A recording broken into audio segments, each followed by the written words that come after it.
Welcome back, everybody, to Two Guys and a Stack of Comics. Mike, Tuesday we published our 10 best comics of the year.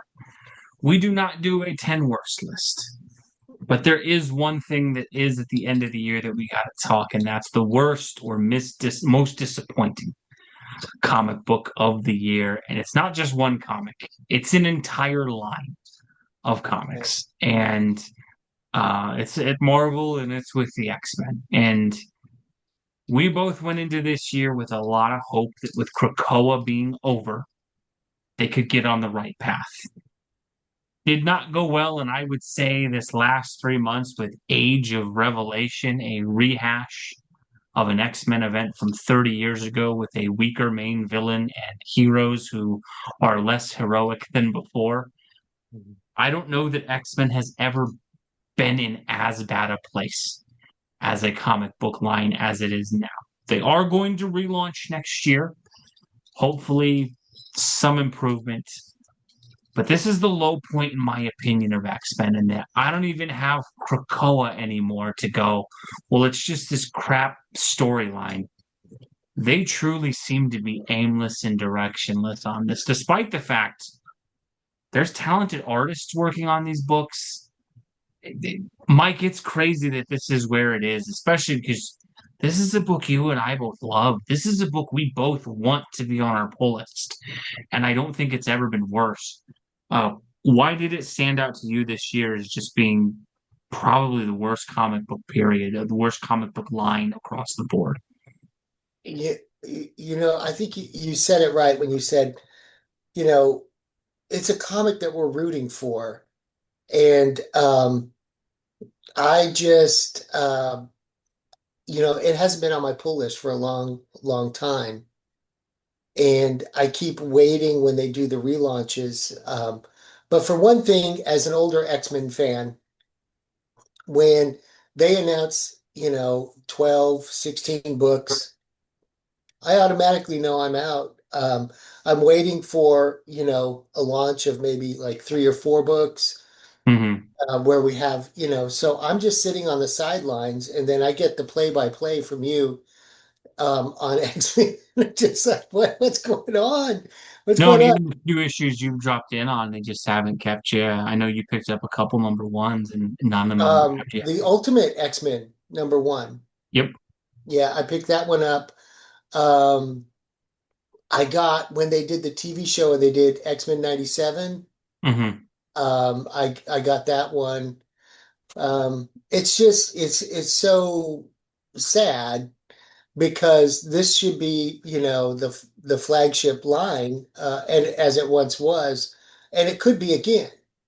And Yeah. so when you said the word, directionless, rudderless, or whatever, and then um, you mentioned that, it was a disappointment. Those things, stood out to me as well. I continue to be a fan waiting on the sidelines. And this was another year where I hoped, like even like Ultimate X-Men, Yep.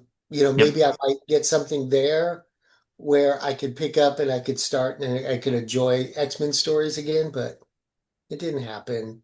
So, I And mean, hope springs eternal, like maybe 2026. But like, if they were going to go forward, I really think, the biggest letdown is when, we're reading in the pages and we're like, oh, it's going to be, 14 book. What was it this year? Like 14 Well, I think book? they started with like 16, and then Yeah. over half of them were canceled within 10 issues. By the end, I think 4 or 5 survived, and then they're relaunching here with a couple of them going. Um, Why not just do 4 or 5 next year and just, really do them good and try not to spread it out so much? You might pick up, more readership that way that would account for the publication of the other 10 books that you're going to cancel anyway. I don't know how the numbers work or the publishing works. But man, well, I think where it also is an inexcusable failure, and this is where if they were telling stories with Cyclops and Wolverine and the main crew and it was failing, I'd go like, man, you just got bad writers. Instead, what they're doing is they're using those characters on the cover to then give you stories about new characters that no one cares about. And I'm so I know there may be a couple fans out there of these, but I'm sorry, not enough to justify The whole book. superseding the characters that we like. And that's Yeah. the thing is now I don't get angry about comics. The world has a lot of things that are worth getting mad about. Comic books aren't one of them. But what I will say is so disappointing is it's almost now they're almost being dishonest. And then we know you'd never buy a book with these characters. But we'll throw Wolverine on the cover and Nightcrawler on the cover and Jubilee on the cover and Rogue and Gambit on the cover. And maybe you'll buy, and then inside, they're cameos at best. They're here to serve the story of the five characters that I wanted to create for this story that you never would buy a comic book of. And that's the problem, in that me and you did this when we talked about our 10 best comics. The common thread of Flash Gordon, Conan, The Phantom, Batman's Second Night, even as something like Absolute Batman. The common thread was creators who wanted to tell stories about the characters that people were buying the book for. X-Men is in this weird place where almost every X-Men book is like, you thought it was going to be a story about Cyclops. It's actually about these six mutants no one gives a crap about and their adventures with Cyclops as a cameo. And it's Yeah. so weird in that it's like, guys, if you had a really strong X-Men book that was the number one selling book, this should be the spin-off book that Yeah. hopefully is grabbing that secondary audience, or hey, the people who are reading that number one comic will probably buy a second one because they don't want to miss anything. Instead, it's like we've just bypassed the idea that you need to have a successful main book to spin this off for. It almost reminds me of, do you remember when Andrew Garfield was Spider-Man? And they decided they were going to do not just Spider-Man movies. They were going to do a Sinister Six spinoff and a Black Cat spinoff and an Aunt May spinoff and a villain spin. And I was like, guys, you have to make a good Spider-Man movie first. Right. You forgot the point is you have to make a great movie that wants us to read and watch all the spinoffs. Yeah. And that's what this feels like. I think the other part, Mike, and you mentioned this, we've seen with Ghost Machine, a small line of comic books that fans can buy into. And while X-Men sales are probably higher than Ghost Machine for an indie book that with new characters that were just created, Ghost Machine sales wise, I would say, is probably in a better place than the X-Men. Yeah, The probably. Absolute Universe, small line, I think it's 5 books at this point. Almost all of those books are at the top of the sales charts. The Ultimate Universe, you and I have been hit or miss with the Ultimate Universe, but again, those books always near the top of the sales charts. X-Men doesn't seem to be reading the room either. And that Yeah. 16 books, 14 different books. We do an event, and instead of the event being a series you can follow that's 5 or 6 issues, it's 14 spin-offs of 3 issues each, or 16, or I don't even know what ridiculous number we got to. And again, it's one of those things. It's an event book where there's no main event series to follow. There was no comic called Age of Revelation where, okay, if I don't want to read the weird spin-offs you're doing with all these other characters, I can follow the main storyline. It was like, no, for this to make sense at all, you need to pick up all of them. And it's just, they seem to read the room wrong, Mike. Do you, just putting your creative hat on, do you think it's a contractual thing that they do it this way, or do you genuinely think they believe this is the best way to tell stories with like 50 something books? Like, why do you, if you had to cut through the fluff and the BS, what do you think it is that's making them take that approach? I think it's like, the old mindset from the late 80s and the 90s. Like X-Men was on fire, and anything you put out with X-Men on it was going to sell. And they're trying to rekindle that vibe, but it's not there anymore. Is my best armchair editor look at it, Mhm. and you know, one of the legends of comic books passed away last year, Jim Shooter, legendary editor Yep. for Marvel. And, he would have steered this ship right, I think, years ago, had he, had the chance. But anyway, we'll never know because we don't know what's behind the curtain. And earlier this year, it's like, I'm tired. Let's read some old classic X-Men stories and talk No, about those. yeah. Because I want to remind X-Men fans that there's really good stuff out there. You might just have to dig a little. And we're going to pull out some more for you in 2026. We're going to keep the X-Men alive, maybe not with the new stuff, but with the old stuff. And we'll just cross our fingers and hope 2026 maybe they'll figure stuff out over there, and give us a good X-Men comic this year. Well, it's just sad where it's at. I think that's the biggest thing, and there's a sense of arrogance to it too. And look, you and I don't do videos where we personally trash any creator or editor. Um, but one of the things, like Tom Brevoort, who's editing these books, he does a newsletter, and I guess God bless him for it because it gives you some insights into what he's thinking. But if I had to sum up what his thoughts seem to be on this, like there's the phrase "always wrong, never in doubt," and that's what he kind of seems to be. Of like they'll talk about series being canceled too quickly, and he's more like instead of being like, "Yeah, it's disappointing," it's more like, "Hey, just appreciate that you got the series at all," and that's your approach. That's where you're Maybe at. The, maybe the, that's the environment that they're working in, maybe. And and you have and you got to be there, worried about that.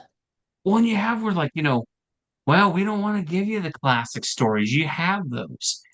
And it's something where it's like, we just don't see this in other businesses. I think that's the most confounding thing with X-Men is if you had a book series like the Alex Cross books or Jack Reacher or any of these books that are routinely on the stands, the James Pattersons, the David Baldacci's, all these book series, if you had one of these, where it's like if James Patterson released 10 Alex Cross books in a row, and Alex Cross wasn't in them, and they fell off the sales charts, and people were no longer reading them. Be like, well, geez, we probably need to put Alex Cross back in the books.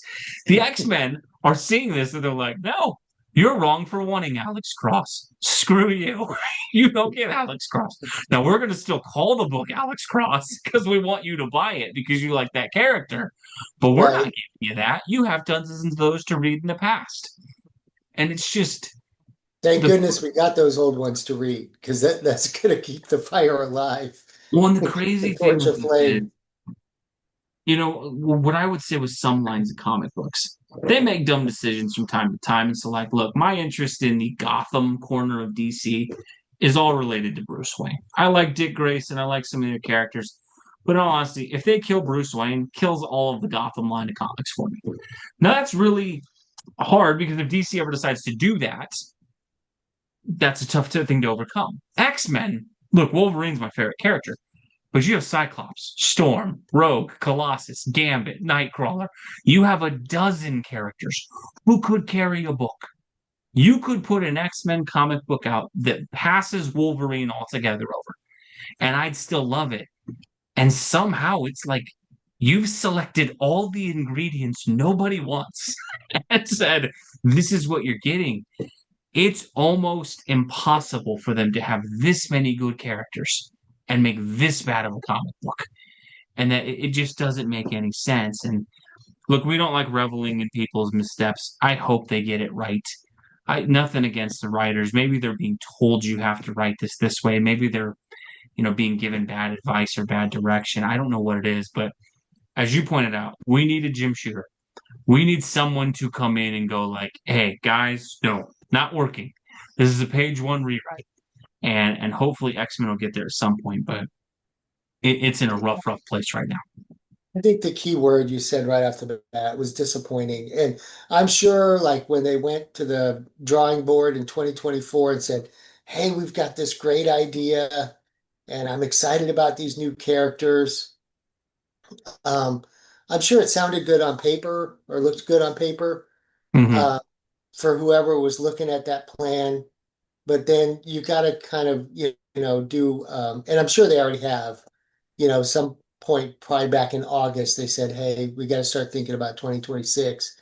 Hmm. So, I just hope, that, like I said, if you got a bunch of new characters, that's great, but let's get the main, titles going first. Yeah. No, this is a to close it with one final sports analogy for the year. This is a team with a bad quarterback, a bad head coach, no offensive line, and no running back going. But man, we really got to take care of the long snapper first. We got to make Yeah. sure we find the right long snapper. It's like, look, if you can find a long snapper, Or a fantastic. really good punter. We We need need the to punter. draft. Yeah, we need a long snap. It would be a team. Horrible quarterback, horrible running back, no receivers, no O line, But bad the coach best going. punter in the league. Our concerns in the draft are long snapper, punter, and we got to get a good kick returner. And it's like, look, Yeah. those are good ingredients to have if everything else is working, and it's Yeah. not. And so we'll have to see where this goes. Best of luck to him in 2026. I mean, I can't bring it to be mad. I hope the only thing that could come out of this well is there's going to be a bunch of new number ones and jumping on points. Maybe there have been, maybe there's been a calibration where they know it's not working. I would just say though, from the attitude of most of what we get from Marvel, it does seem to be I'll, it's like, hey, no, the problem is you, the readers, not us, the writers, and it's not a good place to be in. I'll try it again next year. Hope springs eternal. We'll see what happens. We'll see, but we don't like being negative too much, but we had to about the low highlights and lowlights, and this was the low light for this year. Let us know your thoughts down below. Why do you think the X-Men line was disappointing? Or if you thought it wasn't, if you thought it was good, if there's something you thought we missed. I As could always, have missed something. we don't pretend we're the 100% experts. We're two guys giving our opinions. Let us know yours. Maybe you can convince us we're wrong on this one. As always, folks, thank you for watching. Thank you for joining us on our videos in 2025. Hope you have a happy new year. God bless you. We'll catch you in 2026, folks. We'll see you next year, everybody.